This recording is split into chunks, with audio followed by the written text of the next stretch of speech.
قرآن جو ہے نا بہت عقل مند ہوتا ہے, بہت زیرک ہوتا ہے, تبھی تو قرآن نے کیا کہا ہے, ادعو الی سبیل ربک بالحکمت والموعظۃ الحسنۃ, رب کی طرف لوگوں کو بلاؤ حکمت اور مصلحت کے ساتھ,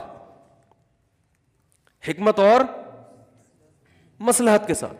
اب وہ میرے پاس نا لوگوں کی بہت ساری فون بھی آئی, وہ ثنا خان اور مفتی انس کے کیس میں, کہ دیکھو وہ تو چہرے کھول کے ہنی مون منا رہی ہے, اور دیکھو مفتیوں کا ایسا تو نہیں ہوتا, علماء ہیں اپنی وائف کو لے کے ایسے گھوم رہے ہیں. ارے بھائی ہم سے پوچھ کے گھوم رہے ہیں, ٹھیک ہے, ہم سے پوچھ کے گھوم رہے ہیں, جتنا اچھا کیا اس کو اپریشیٹ کر لو اور دعا کر لو اللہ ان کو اور اچھا کرنے کی توفیق عطا فرمائے. جوان عورت کے لیے چہرہ چھپانا فرض ہے, ہمارا یہی فتویٰ ہے, ہماری یہی رائے ہے.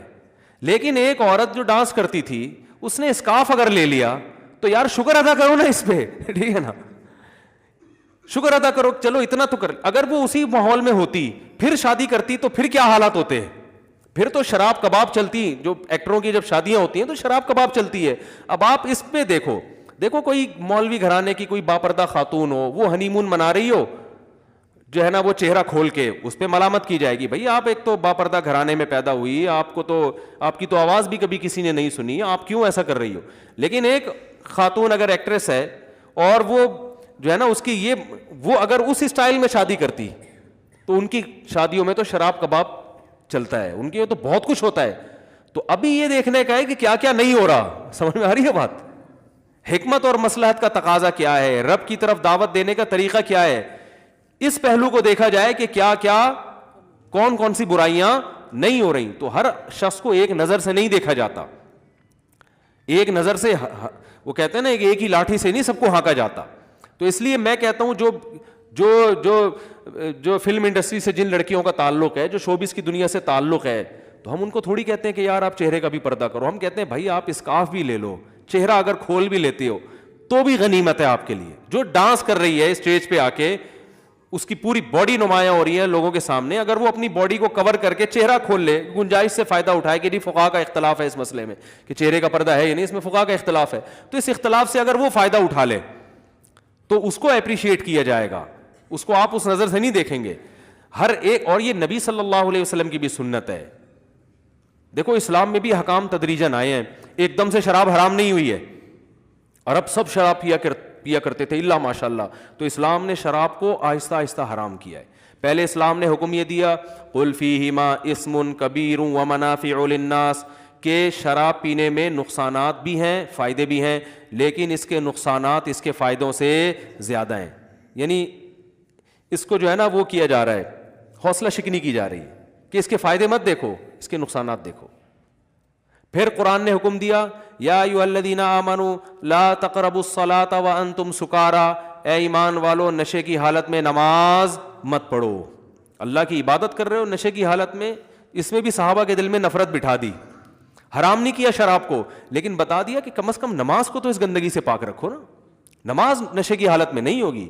تمہیں پتا ہو تو ہو تم منہ سے کہہ کیا رہے ہو. جب اس سے مانوس ہوئے پھر تیسرا حکم آیا انما الخمر والمیسر والانصاب والازلام رجس, اے ایمان والو شراب جوا یہ سب نجس ناپاک چیز ہے, فاجتنبوہ چھوڑ دو اس کو. تو اس اسٹیج پہ آگے کیا ہوا ہے کہ مدینہ کی گلیوں میں شراب کے مٹکے توڑے گئے اور بہا دی سب نے. تو اسلام تو چینج نہیں ہوگا, اسلام تو ایک جیسا رہے گا, لیکن داعی کا کام یہ ہوتا ہے کہ جب کسی کو دین کی طرف لے کر آ رہا ہے تو لانا ہے یا دین سے دھکے دے کے نکالنا ہے, اس کو بھگانا ہے. نبی صلی اللہ علیہ وسلم نے فرمایا بشروا ولا تعسروا یسروا ولا تعسروا. آپ صلی اللہ علیہ وسلم نے ایک صحابی کو بھیجا, غالباً یمن میں بھیجا تھا مبلغ بنا کے, تو آپ نے فرمایا یسروا ولا تعسروا, لوگوں کے لیے آسانیاں پیدا کرنا, تنگی پیدا مت کرنا, تنگیاں نہیں پیدا کرنا. بشروا ولا تنفروا, اور یہ بھی فرمایا ایسا کام نہ کرنا کہ لوگوں کے دل میں اسلام سے نفرت بیٹھ جائے. نہیں آ رہی بات میرا خیال ہے, ایسا کام نہ کرنا کہ لوگ اسلام سے. اور آپ نے کیا فرمایا, حضرت صحابی کا نام ذہن سے نکل گیا جن کو یمن کا گورنر بنا کے بھیجا تھا, معاذ بن جبل رضی اللہ تعالیٰ عنہ, تو ان کو بھیج رہے ہیں. اب دیکھو وہاں بھی کیسا زبردست آپ کا حکمت والی بات کی آپ نے. فرمایا کہ ان سے کہنا کہ ہم تم سے زکوٰۃ لیں گے یؤخذ من اغنیائہم ویرد الی فقرائہم. ایسا نہ ہو وہ زکوٰۃ کو ٹیکس سمجھنا شروع کر دیں کہ یار یہ کمانے کا نیا دھندا شروع ہو گیا بھائی، واہ بھائی واہ، اب ہم مالداروں سے کیا لیا جا رہا ہے. اسلام یعنی مسلمانوں نے حضرت معاذ کو گورنر بنا کے بھیجا، علاقے کا گورنر، اب انہوں نے مالداروں سے ٹیکس لینا شروع کر دیا. تو اس سے زکوٰۃ کو یہ جرمانہ سمجھیں گے، اسلام سے قریب آنے کے بجائے کیا ہو جائیں گے، بولو نا یار، دور ہو جائیں گے. تو آپ صلی اللہ علیہ وسلم کو اللہ نے یہ بھی اختیار دیا تھا کہ آپ ان سے زکوٰۃ لیں اور مدینہ کے غریبوں میں بانٹ دیں، یہ اختیار تھا آپ کو. لیکن آپ نے فرمایا نا نا نا نا، ایسا نہیں ہوگا.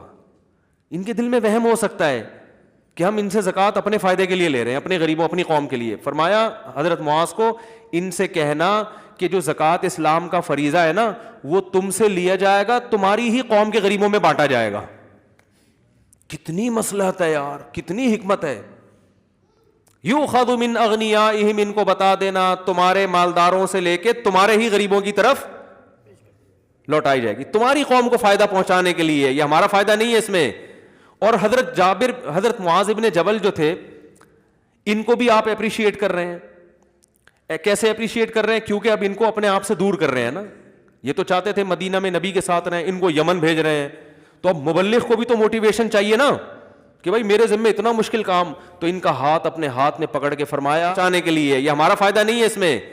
اور حضرت معاذ ابن جبل جو تھے ان کو بھی آپ اپریشیٹ کر رہے ہیں. کیسے اپریشیٹ کر رہے ہیں؟ کیونکہ اب ان کو اپنے آپ سے دور کر رہے ہیں نا. یہ تو چاہتے تھے مدینہ میں نبی کے ساتھ رہیں، ان کو یمن بھیج رہے ہیں. تو اب مبلغ کو بھی تو موٹیویشن چاہیے نا کہ بھائی میرے ذمہ اتنا مشکل کام. تو ان کا ہاتھ اپنے ہاتھ میں پکڑ کے فرمایا یا معاذ احبک فی اللہ، میں تجھ سے اللہ کی خاطر محبت کرتا ہوں. یعنی میں تمہیں اپنے آپ سے دور اس لیے نہیں کر رہا کہ مجھے کوئی تم سے نفرت ہے یا میں جان چھڑانا چاہ رہا ہوں. اکثر ایسا ہوتا ہے نا کہ جو آپ کے دوستوں میں، قریبی لوگوں میں جو آپ کے لیے زیادہ ٹینشن ہوتا ہے اس کی تشکیل وہاں کرا دی جاتی ہے، ٹھیک ہے نا. بارڈر پہ بھیج دو اس کو. آرمی کے آفیسر نے کیا کیا، یہ فوجی بہت تنگ کر رہا ہے، اس کو بارڈر میں خطرناک جگہ پہ بھیجو، وہاں جا کے شہید ہو جائے، تاکہ یہ ٹینشن بنا ہوا ہے پوری فوج کے لیے. ہو سکتا ہے یہ، ٹھیک ہے نا، کہ یار اس کو وہاں بھیجو. تو میں تمہیں اس لیے نہیں بھیج رہا، میں تمہیں سے اللہ کی خاطر محبت کرتا ہوں. تو یہ ساری حکمتیں ہیں بھائی، قریب کیا جا رہا ہے. ایسے وعیدیں سنا کے ڈرا دھمکا کے اسلام سے دور تھوڑی کرنا ہے. تو اس وقت کوئی لبرل خاتون بیچاری دین کی طرف آ جائے تو آہستہ آہستہ آہستہ آہستہ، نہیں بھی کرے تو ہماری ٹینشن نہیں ہے بھائی، ٹھیک ہے نا. یہ ہماری ٹینشن، ہم شریعت کا مسئلہ چینج نہیں ہوگا، مسئلہ شریعت کا رہے گا، لیکن اس کو لوگوں کو سنانا کیسے، اپلائی کیسے کرنا ہے، کس پہ فتویٰ لگانا ہے، کس پہ نہیں لگانا، اس کے حکام بہت مختلف ہیں.